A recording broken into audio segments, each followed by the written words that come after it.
14లో నాకు గుర్తులేదు, సరిగ్గా 12లో నాకు గుర్తులేదు. అప్పుడు అందరూ అన్నారు నన్ను, ఎందుకు నువ్వు ఈ డబ్బులు వేస్ట్ చేసుకుంటున్నావు, ఈ టైం వేస్ట్ చేసుకుంటున్నావు, ఈ పార్టీ గెలిచేది లేదు, ఏమీ లేదు, ఈ చంద్రబాబును కూడా ఎందుకు నమ్ముతామని చెప్పి మా సొంత సామాజిక వర్గం వాళ్ళే ఆ రోజు నన్ను మందలించారు. సరే, మరి ఒక లక్ష్యంతో నేను దిగాను, ఆయన గెలిపించుకోవడమే నా లక్ష్యం. కాబట్టి ఏమైనా పర్లేదు, నేను ఇట్లాగే ముందుకు సాగుతానని చెప్పి ముందుకు సాగితే కార్పొరేషన్ గెలిచాం, జెడ్పీటీసీలు గెలిచాం, ఎంపీపీలు గెలిచాం, పంచాయతీలు గెలిచాం, తర్వాత జనరల్ ఎలక్షన్లో కూడా గెలిచాం. అప్పుడు శ్రీనివాస్ గారు బీజేపీ అభ్యర్థిగా మా అలయన్స్లో ఉన్నారు. అన్నీ గెలిచాం, జిల్లాలో అంతా నాదే భావిస్తా. అప్పుడు ఖర్చు పెట్టిన ప్రతి రూపాయి నేను ఖర్చు పెట్టింది. తదనంతర పరిణామాలు కూడా తెలుసు. అన్నీ అయిపోయిన తర్వాత నాకు టికెట్ ఇవ్వనని చెప్పి ఆ రోజు ఇంకా ఆన్లైన్లో 5 పెట్టారు ఆ రోజున రేస్లో. సరే, ఏదైతే అదైందని చెప్పి నేను కూడా ముందుకెళ్తే ప్రజా ఆగ్రహం ముందు అక్క మళ్ళీ నాకు సీట్ ఇచ్చారు ఆ రోజు, అంత లొల్లి చేసిన తర్వాత కూడా.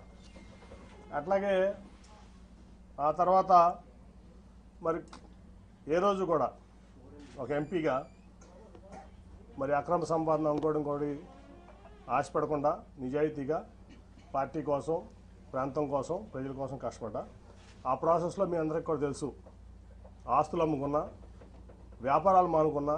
ఇవాళ నేను అమ్ముకున్న ఆస్తులు విలువ హైదరాబాద్లో 2000 కోట్లు, అక్షరాలు 2000 కోట్లు. నేను అమ్ముకున్న ఆస్తులు మీకు కావాలంటే నా 14 యాక్షన్ అఫిడవిట్ తీసి వాళ్ళు చూస్తే నా ఆస్తులు ఇవాళ వాల్యూ 2000 కోట్లు ఉంటుంది. అట్లా వ్యాపారం కాకుండా కొన్ని విషయాల్లో ఆయన నా పట్ల ప్రదర్శించినటువంటి తీరులో వ్యాపారం కూడా ఆపుకోవాల్సి వచ్చింది. ఆ రోజు కూడా నేనేం బాధపడలా, వాట్ నెక్స్ట్ అనుకుని ముందుకెళ్ళాను. సరే, 19 లక్షలు మళ్ళీ గెలిచాను. ఇక్కడ లోకేష్ గారు మంగళగిరిలో ఓడిపోతే నేను విజయవాడలో ఎంపీగా నేను గెలిచాను. మరి ఆయన పార్టీ ఇన్ఫ్రాస్ట్రక్చర్ అంతా ఇచ్చారు, రిసోర్సెస్ అన్నీ ఇచ్చారు. అట్లాగే పార్టీ యంత్రాంగం మొత్తం ఆయన కోసం కృషి చేసిన ఆయన ఓడిపోయారు. అట్ ది సేమ్ టైం నేను ఎప్పుడు కూడా చంద్రబాబు నాయుడు గారి దగ్గర రూపాయి తీసుకోలేదు, నేను గెలిచాను ఎంపీగా. ఆ తర్వాత చాలా పరిణామాలు మీరు చూశారు. అనేక రకాలైన ఆయన మనుషులను పెట్టి నన్ను అవమానపరచడం జరిగింది. అట్లాగే ఫైనల్గా వచ్చేబడి కార్పొరేషన్ ఎలక్షన్లో మేయర్ సీటు లేడీ అయినప్పుడు నేను జనరల్గా ఢిల్లీలో ఉన్నాను. ఫోన్ చేసి కార్పొరేషన్ ఎలక్షన్స్ ఏం చేస్తున్నావు అని అడిగారు నన్ను చంద్రబాబు నాయుడు గారు. ఏం లేదు సార్, నేనేం ఆలోచించలేదు, ఇన్ఛార్జ్లు ఉన్నారు కదా వాళ్ళు చూసుకుంటారంటే, కాదు మేయర్ అభ్యర్థి ఎవరిని పెడుతున్నారు అంటే నాకు తెలియదు సార్ అన్నా. ఇదే మాటలు మీకు చెప్తున్నా, నేను ఒకటి కూడా కోల్పోవట్లేదు. ఆ రోజు అన్నాడు, బోండమ్మ గారి వైఫ్ని పెడుతున్నారని నిజమేనా అని నన్ను అడిగారు ఆయన ఫోన్లో క్వశ్చన్. నేను వాళ్ళ వరకు ఎవరికి చెప్పలా నిజం, నాకు తెలియదండి అన్న. లేదు అది జరిగితే చాలా ప్రమాదకరం, నువ్వు ముందు మీ కుటుంబంలో మీ కూతురులో ఉన్న పెట్టు అంటే, లేదండి వాళ్ళు ఈ ఆలోచన లేదు, వాళ్ళకి రాజకీయంలోకి వచ్చేది ఆలోచన లేదంటే, కాదని చెప్పి 3 రోజులు నన్ను ఆయన ఇబ్బంది పెట్టారు, ఆయన బలవంత పెట్టారు, ఇబ్బంది కాదు. సరే, అప్పుడు టాటా ట్రస్ట్లో పనిచేస్తున్న శ్వేత అని మాట్లాడితే నాకు ఇంట్రెస్ట్ లేదు డాడీ, నాకు సోషల్ సెక్టర్లో చాలా ఇంట్రెస్ట్గా ఉన్నాయంటే ఇట్లా చెప్పారమ్మా చంద్రబాబు గారు. సరే, మరి పార్టీ కోసం నేను చేయాల్సి వస్తుందా మనం చేద్దామంటే 3 రోజులు విముఖత తర్వాత అక్కడ రాజీనామా చేసి వచ్చి ఇక్కడ ఆవిడ నుంచోవడం జరిగింది. తర్వాత మళ్ళీ ఏం జరిగిందో మీకు అందరూ తెలుసు. అట్లా మళ్ళీ అదే మనుషులతో ప్రెస్ మీట్ పెట్టించి ఎలక్షన్ 2-3 రోజుల ముందు నన్ను ఒక వ్యక్తితో ప్రెస్ మీట్లో పబ్లిక్గా ఆ ఎంపీ కేసుని నాని చెప్తూ కొట్టిస్తానని చెప్పి మాట్లాడించారు చంద్రబాబు నాయుడు గారు. ఆ ఎంపీ కేసుని నాని చెప్పు తీసుకొడతానని చెప్పి ఒక క్యారెక్టర్లెస్ పర్సన్ పార్టీ ఎంపీని అన్నారు. స్పందన లేదు పార్టీ నుంచి కానీ ఏ వ్యక్తి నుంచి కానీ. అదే ప్రెస్ మీట్లో ఒక పాలిట్ బ్యూరో సభ్యుడు గొట్టంగాడి ఎంపీ అన్నాడు, అయినా స్పందన లేదు. 50 మంది కార్పొరేటర్లు 64 మంది పోటీ చేస్తే 50 మంది ఓడిపోయారు. సరే, గెలిచేవాళ్ళు ఓడిపోయేవాళ్ళు అది తర్వాత సంగతి. వీళ్ళ ప్రెస్ మీట్ వల్ల పార్టీ చల్లా చెదురైపోయింది. ఆ నెక్స్ట్ 2 రోజుల తర్వాత వచ్చిన చంద్రబాబు నాయుడు ప్రచారానికి, నువ్వు రావద్దు నాతో పాటు ప్రచారానికి, నువ్వు వస్తే వాళ్ళిద్దరూ రానంటున్నారు నాతో పాటు అని. ఓకే సార్ మీరు వెళ్ళండి అని చెప్పి పంపించడం జరిగింది. ఒక సిట్టింగ్ ఎంపీ లేకుండా కార్పొరేషన్ ఎలక్షన్స్లో నా కూతురు నుంచోబెట్టి నా డబ్బులు ఖర్చు పెట్టుకుని నేను లేకుండా ప్రచారానికి వచ్చాడు ఆయన, ఒక పార్టీ అధ్యక్షుడు. అట్లాగే అంతకుముందు మీకు అసలు యాక్చువల్గా చెప్పాల్సింది ఏంటంటే రాబిన్ శర్మ టీము నేను నెట్టనారాయణ గారు కూర్చుంటే వచ్చి సార్ మన పార్టీకి 5 సీట్ల కంటే ఎక్కువ రావట్లేదు ఎలక్షన్లో, దీనికి అసలు మరి ఏం చేస్తారో తెలియదంటే నువ్వు ఆ రిపోర్ట్ ఎక్కడ బయటికి పెట్టమాక, మీరు నెట్టనారాయణ గారు సాక్ష్యం దీనికి, నువ్వు ఆ రిపోర్ట్ ఎక్కడ బయట పెట్టమాక, నేను చూసుకుంటాను. ఆల్రెడీ రంగంలో ఉన్నారు 64 మంది, నీరు గారిపోతారు, చాలా ఇబ్బంది పడతారు, సెల్ఫ్ కాన్ఫిడెన్స్ కోల్పోతారు, అసలు ఎక్కడ బయట పెట్టమాక నేను చూసుకుంటానని చెప్పి నేను ఫండ్ చేసి ఏ ఒక్క రూపాయి పార్టీ కానీ ఆడ ఇన్ఛార్జ్ కానీ ఒక్క రూపాయి ఇవ్వాలి ఒక క్యాండిడేట్కి, మొత్తం నేను ఫండ్ చేసి నేను నుంచోబెట్టి నేను గెలిపిస్తే వీళ్ళు మొత్తం చెడగొట్టారు. 14 గెలిచాం ఫైనల్గా. ఓకే, అదంతా అయిపోయింది. కానీ ఇక్కడ ఏంటంటే ఒక పార్టీ అధ్యక్షుడు ఒక పార్టీ ఎంపీని ప్రోటోకాల్కి విరుద్ధంగా నువ్వు రావద్దని ఏమంటున్నాడు, మరిచ్చా పార్టీ కోసం ఆయన కోసం. ఒక పార్టీలో ఉన్నటువంటి పాలిట్ బ్యూరో మెంబరు ఒక 5 పదవులు ఉన్నటువంటి వ్యక్తితో చెప్పు తీసుకొస్తానని భరించా. అట్లాగే గొట్టంగాడు అనిపించారు, భరించా. ఏం చేయాలి నేను, ఎన్ని అవమానాలు పడాలి? అయిపోయింది రోజువారీ అవమానాలు. తర్వాత నేను ఒక రోజు వెళ్ళి ఆయనతో చెప్పాను, సార్ మీకు ఇష్టం లేకపోతే చెప్పండి నేను తప్పుకుంటాను ఎంపీగా అంటే, లేదు లేదు నువ్వే ఉండాలి. 10 మంది ముందు చెప్పాను, నేను ఒకళ్ళు కాదు.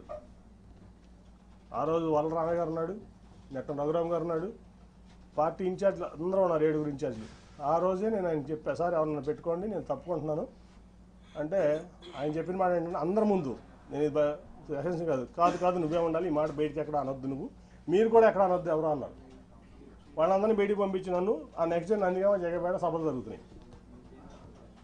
లేదు నువ్వు ఆ మాట అనమాక, నువ్వే నుంచోవాలి ఎంపీగా, మళ్ళీ నువ్వు లేకపోతే పార్టీ ఇబ్బంది పడుతుంది, రేపు జగపేటకు నందిగామ సభకు కూడా నువ్వు రావాలి, లేకపోతే సభలో సక్సెస్ అవ్వని చెప్తే, ఓకే సార్ మీరు ఏం చెప్తే అది చేస్తారు, కానీ అవమానాలు నేను భరించలేకుండా ఉన్నాను, వీళ్ళతో కలిసి పనిచేసే పరిస్థితి నాకు లేదు, కాబట్టి నా రిలీఫ్ ఇప్పిస్తున్నా అంటే ఒప్పుకోలేదు ఆయన. లేదా ఆ రోజు రాజీనామా చేసేవాడిని, ఇవాళ దాకా ఆగేవాడిని కాదు. తర్వాత అయిపోయింది సరే, ఎవరికో నా కుటుంబ సభ్యుడికి ఎంపీ సీట్ కావాలనుకున్నారు, ఇవ్వచ్చు తప్పలేదు. ఇప్పుడు ఎంపీ సీట్లు కావాలంటే 6 ఎంపీ సీట్లు టీడీపీలో కమ్మ సీట్లు ఉన్నాయి, విశాఖపట్నం, రాజమండ్రి, ఏలూరు, విజయవాడ, గుంటూరు, నరసరావుపేట. ఈ జనరల్గా తెలుగుదేశం పార్టీలో ఎప్పుడు కమ్మాసే పోటీ చేస్తారు. సరే అక్కడంటే భరత్ ఉన్నాడు కుటుంబ సభ్యుడు, వైజాగ్లో ఓకే. మురళీమోహన్ గారు ఖాళీ చేసినటువంటి రాజమండ్రి సీట్ ఉంది, అలాగే నాగండి బాబు అంటున్నటువంటి ఏలూరు సీట్ ఉంది, ఇటు పక్క గుంటూరు గల్లా గారు పోటీ చేయాలంటున్నారు, అటు పక్క నరసరావుపేటలో అభ్యర్థి లేదు, అక్కడికి వచ్చు కదా. ఇక్కడ తీసుకొచ్చి ఇన్ఛార్జ్లు అందరికి ఇతర ఎంపీ అని చెప్పి నాకు చెప్పకుండా, నాకు కమ్యూనికేషన్ లేకుండా ప్రోటోకాల్ వైలేట్ చేసి ఎక్కడ కూడా నేను ఎక్కడికైనా వెళ్తే వాళ్ళు పార్టిసిపేట్ చేయకుండా, అతను వెళ్తే పార్టిసిపేట్ చేస్తూ, రాష్ట్ర అధ్యక్షుడు అచ్చెన్నాయుడు కూడా నన్ను సభలకు ఆహ్వానించిన సభలకు అతను వెళ్తాడు. చెప్తే నేను మానేసేవాడిని, ఆ రోజు మానేసేవాడిని. అట్లాగే తిరువురు సభ మీ అందరూ తెలుసు. తర్వాత ఆ తర్వాత 3 పంపించారు, ఆల్పాటి రాజా గారిని, నెట్టం రఘురామ్ గారిని, మన కొనకొండ నారాయణ గారిని. 3 పెద్ద మనుషులు, గౌరవప్రదమైన వ్యక్తులు. పాయింట్లు ఏంటంటే 3 పాయింట్స్ దీంట్లో. లోకేష్ గారు, నేను అతనికి అప్పచెప్పా కదా సభ బాధ్యతలు, కేసు నాని అన్న ఎందుకు ఇంటర్ఫియర్ అయ్యాడు అనేది లోకేష్ గారు అన్నారు మాతో. అంటే నాకు ఎవరు చెప్పారు, నాకు అఫీషియల్ కమ్యూనికేషన్ ఉందా, లేకపోతే మీ ముగ్గురులో ఎవరైనా చెప్పారా అతను వస్తున్నాడని, కానీ అతనికి అప్పచెప్పారని. పొద్దున్న టెలికాన్ఫరెన్స్లో అచ్చెన్నాయుడు గారు చెప్పారంటారు. నేను టెలికాన్ఫరెన్స్లో ఎప్పుడు లేను ఈ పార్టీలో, ఏ రోజు నేను టెలికాన్ఫరెన్స్లో ఉన్నాను, జూమ్ కాన్ఫరెన్స్లో ఉన్నాను, నేను పార్టీ ఇంటర్నల్ మీటింగ్లో ఉన్నాను, ఎందుకంటే అవన్నీ వేస్ట్ అని నా అభిప్రాయం. సో నేను లేను. కనీసం మీరు ముగ్గురు చెప్పారు కదా. ఆ రోజు ముందు రోజు ఆల్పాటి రాజా గారును రఘురామ్ గారు నాకు ఫోన్ చేసి మీరు వస్తున్నారంటే నేను వస్తున్నానని చెప్పాను, ఎందుకంటే అధినేత వస్తున్న సభకు నేను రాకుండా ఎట్లుంటాను, మీరు అయితే రేపు సన్నాహక సభకు ఏర్పాట్లు చేయాలి, మీరు గైడ్ చేయాలి దాన్ని రండి అంటే వెళ్ళా. ఆ రోజు కూడా అప్పుడు తెలియజేసి నేను వెళ్ళేవాడిని కాదు. వెళ్ళిన తర్వాత రౌడీ మొక్కలతో నన్ను కొట్టించాలని చూశారు.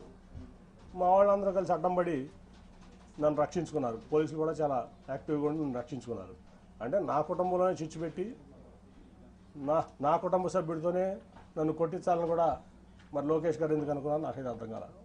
నేనేం చేశాను, ఈ పార్టీకి ద్రోహం చేశాను, నేనేం తప్పు చేశాను? 9 ఏళ్లలో 9.5 ఏళ్లలో నేను చేసిన తప్పు చూపించండి. పార్టీ పట్ల కానీ, విజయవాడ పట్ల కానీ, విజయవాడ ప్రజల పట్ల కానీ ఎందుకు నన్ను ఇట్లా చేస్తున్నారు? ఎందుకు నన్ను అవమానపరచాలనుకుంటున్నారు? మీరు జైల్లో ఉంటే నేను మీకు అండగా లేనా? మీ కుటుంబానికి అండగా నిలబడ్డా కదా. సో ఇవన్నీ చూస్తే చంద్రబాబు మోసగాడని చెప్పి ఈ ప్రపంచానికి తెలుసు. కానీ ఇంత పచ్చి మోసాలు చేస్తా, దగాలు చేస్తా, కుటుంబాల మధ్య చిచ్చు పెడతా ఈ రకంగా చేయడం అనేది భావ్యం కాదు. సరే, ఆ రోజు రాజీనామా లేక సబ్మిట్ చేస్తా అని చెప్పి ఇవాళ మెయిల్లో పంపిస్తాను స్పీకర్ గారికి. అట్లాగే నా పార్టీ రాజీనామా లేక కూడా అది పంపించగానే ఇది కూడా పంపిస్తారు. అట్ ది సేమ్ టైం మర్యాదపూర్వకంగా మన ముఖ్యమంత్రి గారిని కలవడం జరిగింది. ఆయన అనేక సార్లు విజయవాడ వచ్చారు సభకి. యాక్చువల్గా నేను అటెండ్ అవ్వాలి, ఎందుకంటే ఒక ఎంపీగా గవర్నమెంట్ ప్రోటోకాల్ ప్రకారం ముఖ్యమంత్రి వస్తున్నప్పుడు నేను అటెండ్ అవ్వాలి. అది నా బాధ్యత, హక్కు కూడా. కానీ ఏ రోజు పార్టీ నన్ను అటెండ్ అవ్వద్దని చెప్పడం వల్ల నేను అటెండ్ అవ్వలేకపోయా. ఇవాళ వరకు ఒక్కసారి మాత్రం రాష్ట్రపతి వచ్చినప్పుడు రాజ్భవన్లో కలిసి నేను విష్ చేశాను ఆయన, అంతే తప్ప నేను ఇంతవరకు ఆయన ఎప్పుడు డైరెక్ట్గా కలవడం జరగలేదు, ఫోన్లో కూడా మాట్లాడలేదు. ఇవాళ బాగా రిసీవ్ చేస్తున్నారు ఆయన నన్ను. ఖచ్చితంగా మనం కలిసి ప్రయాణం చేద్దామని చెప్పి ఆయన చెప్పారు. కాబట్టి నేను పార్టీకి రాజీనామా చేశాను కాబట్టి ఇప్పుడు నేను ఫ్రీ బర్డ్ని. సో నా నిర్ణయాలు నేను తీసుకుంటా. ఒకటైతే గ్యారంటీ, చంద్రబాబు నాయుడు అనే వ్యక్తి పచ్చి మోసగాడు, దాంట్లో డౌటే లేదు. ఈ రాష్ట్రానికి పనికిరాని వ్యక్తి అతను.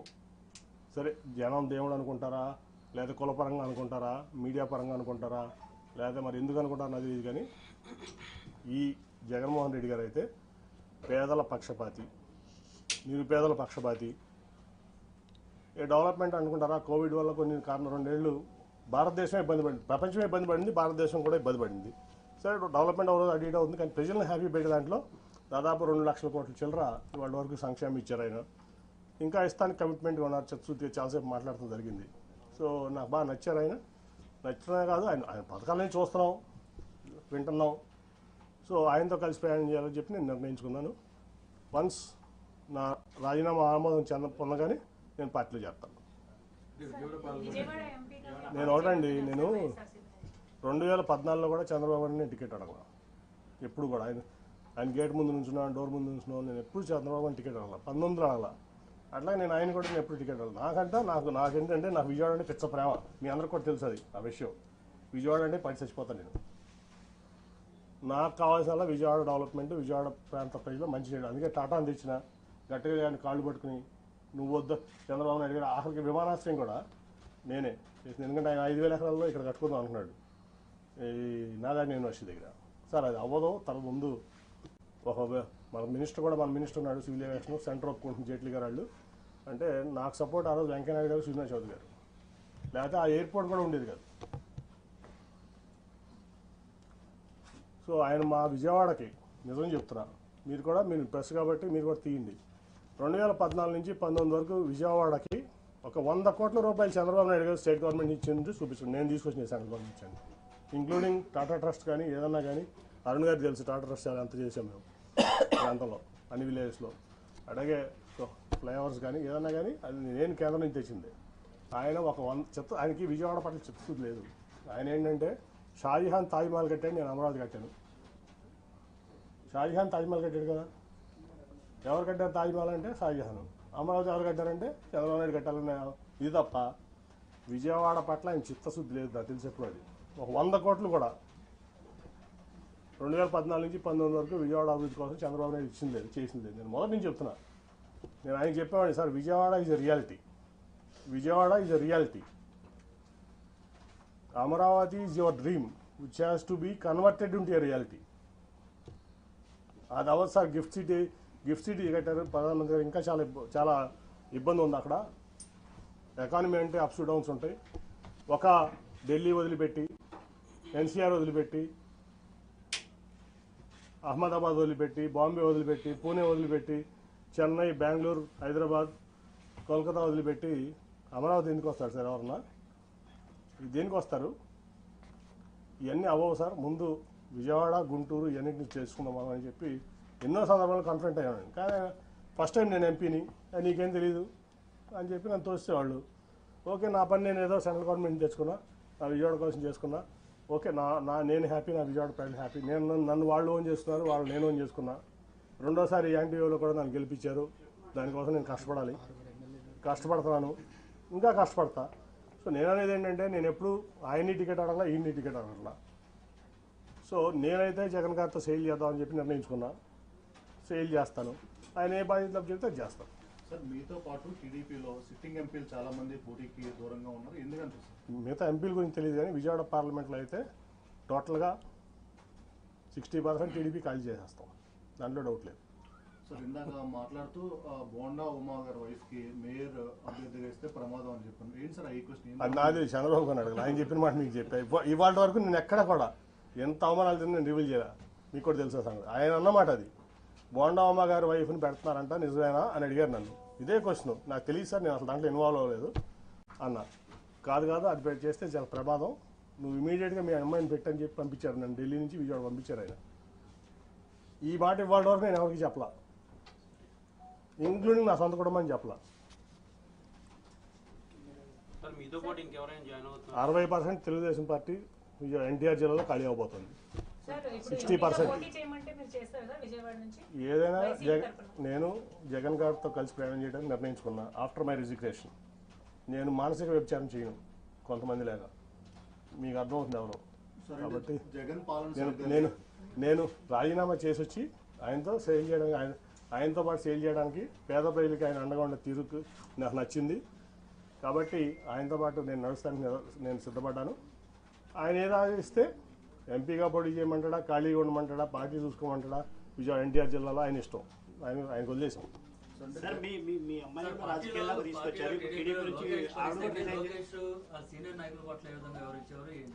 సార్ అవన్నీ చెప్పను, ఒకటైతే చెప్పనా.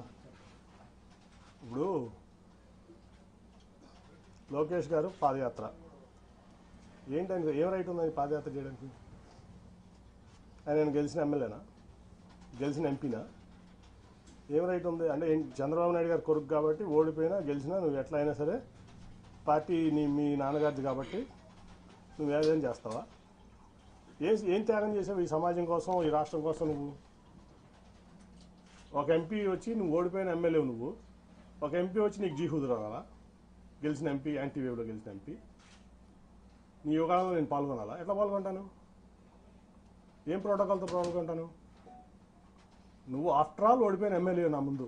ఆఫ్టర్ ఆల్ పార్టీ రిసోర్సెస్ వాడుకున్నావు, పార్టీ ఇన్ఫ్రాస్ట్రక్చర్ వాడుకున్నావు, మీ నాన్నగారి పలుకుబడి వాడుకున్నావు, మీ తాతగారి పలుకుబడి వాడుకున్నావు, అన్నీ వాడుకుని నువ్వు ఓడిపోయావు.